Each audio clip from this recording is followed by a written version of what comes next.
Donald Trump desperately needs a distraction and a diversion from the failures of his administration, from the Epstein files, and he thought that was going to be shooting of Charlie Kirk. But now that the shooter's extreme views are becoming public, Donald Trump is not only in a complete state of panic, but is trying to find something else for us to talk about.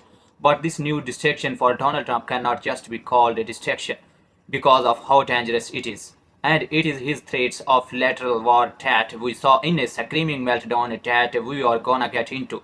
But before we do, if I could quickly ask you to leave a like on this video, and if you have not already and you enjoy our channel, to hit that subscribe button because it goes a long way in supporting our work. Now before we get into the complete meltdown that we saw from Donald Trump, I want to start with such a perfect call out of what Republicans have totally ignored in the wake of the Charlie Kirk shooting.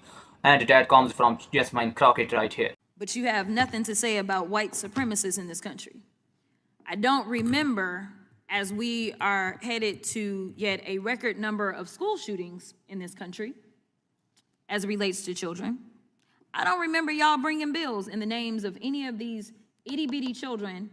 In fact, the most recent shooting, as y'all love to send thoughts and prayers, these babies were legitimately praying when they were killed. So I don't remember y'all trying to do gun reform for all of that. I don't remember y'all being super outraged when it came to January 6th and those defendants.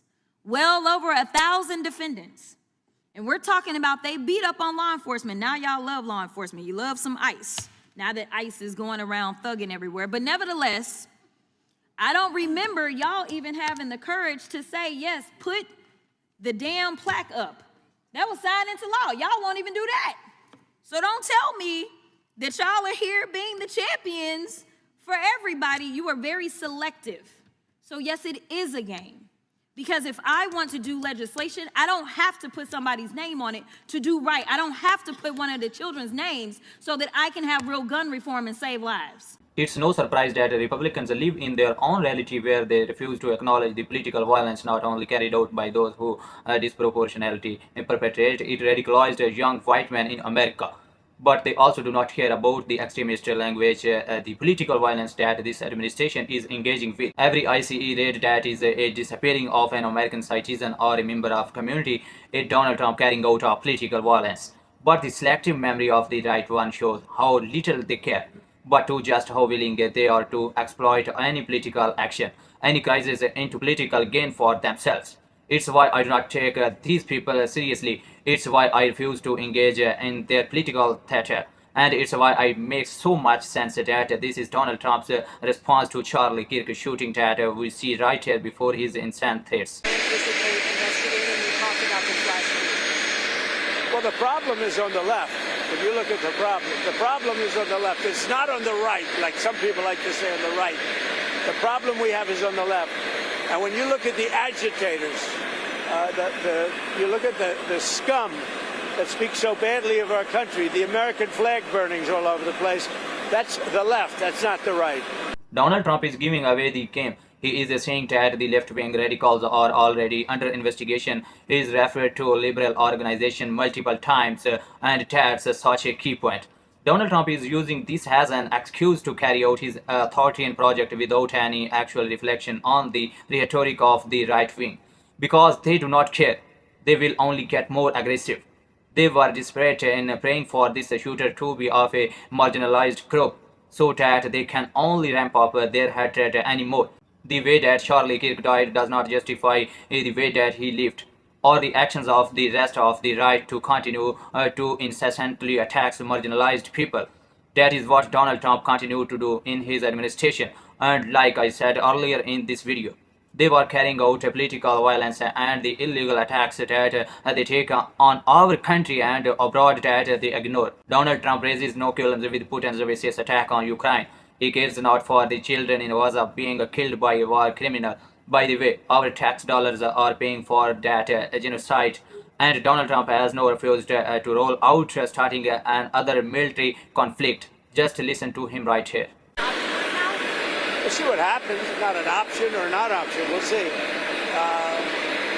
He had an election that was wrong. It was almost as corrupt as our election of 2020. You know that? You know what I'm talking about? I wouldn't say theirs was much more corrupt, but it was certainly corrupt. But ours was corrupt also. Are you going with us? Huh? Are you going with us, Maggie? Not with you. Good. Just one more on Venezuela.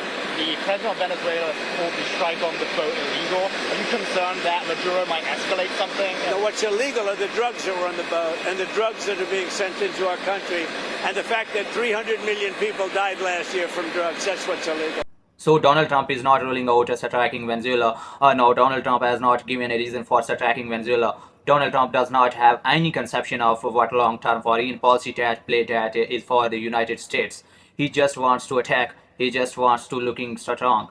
He just wants to intimidate. Now what does that sound like? That sounds like the exact characterization. We are just operating out of control. We are so radical and unchecked with power that every action we take is only to advance our political goals.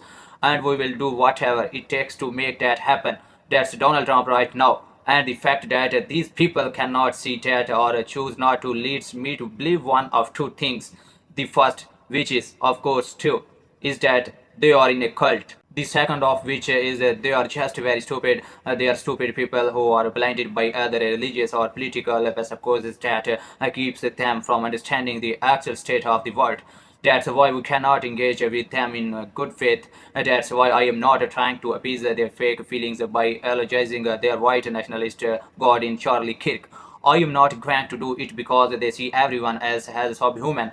They do not care about our lives. It's not that you cannot speak ill of the dead to them. That's the phrase that you have tossed around a lot lately. But what I think is more important is how you treat those that are alive. Why have we heard nothing about the children in the school who lost parts of themselves on the same day as the Kirk shooting?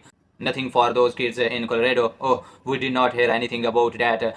There was no call for condemnation there. Of course, the assailant was a right-wing radical. They have not talked about their rhetoric. They simply do not care. This is a political movement. And it's once again a political movement Donald Trump is trying to take advantage of. And Sheriff Murphy spoke in greater detail about what these potential strikes on Venezuela mean and why Donald Trump is trying to carry them out.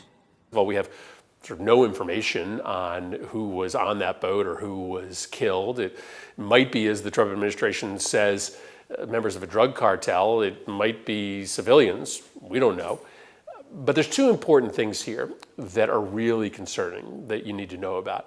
First is the president has no legal authority to take that strike. We are not at war with Venezuela. We have not declared war against any of the cartels there. This is a president who every single day is acting like the law doesn't apply to him. That's a problem domestically as he uses the Department of Justice to target and harass his political enemies. But arguably this is an even bigger deal internationally, because if the president can take strikes against anyone anywhere without congressional authorization, then he can also drag us into wars overseas without any debate domestically.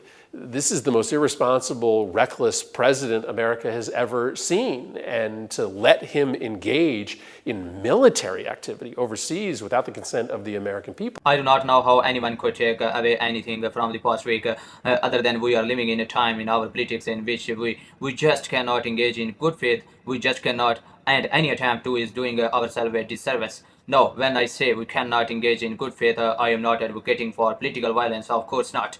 It's ridiculous, of course. It's the notion that the right wants to push. I am just saying the appeasement of feeling giving time to mourn is not the reality of this situation when we treat the right like they are people with real empathy who we must respect out of kindness, out of dignity, out of politics, which would be normal. We are doing the rest of the country a disservice when we take them at their word. What a failure it was for so many Democratic politicians at the beginning of this administration to say maybe Marco Rubio will be a fine Secretary of State. Scott Bassett, Treasury Secretary, I can see that he had a respectable career. Christina Noem was a governor. She will be fine at Homeland Security. There were votes for those people. There were, Elon and Doge, I know. He donated hundreds of millions of dollars to Donald Trump. And we constantly talk about how we have to get money out of our politics. This is the richest man in the world who has abused striking workers, committed crimes, himself is under investigation. But you know what? We want to be perceived as willing to be bipartisan rather than achieving the real goals of our movement. That's how a lot of people acted, and where did it get us to a place it's hard to return from. And so if we do that every time, if we take the path of acting like these are people worthy of rationalizing with of hearing out, I do not really know where that leads us. If you want to be a centrist and say, all right, I am gonna be in the middle of Charles Murphy, who I think is has pretty mainstream views, and not to say that he is not a staunch progressive who advocates a lot of same policy as I do. But if you want to be in the middle of him and Brian Kilmeade, who just said euthanize the homeless, you are gonna end up a lot of further on the right than you are at the left or a conventional center.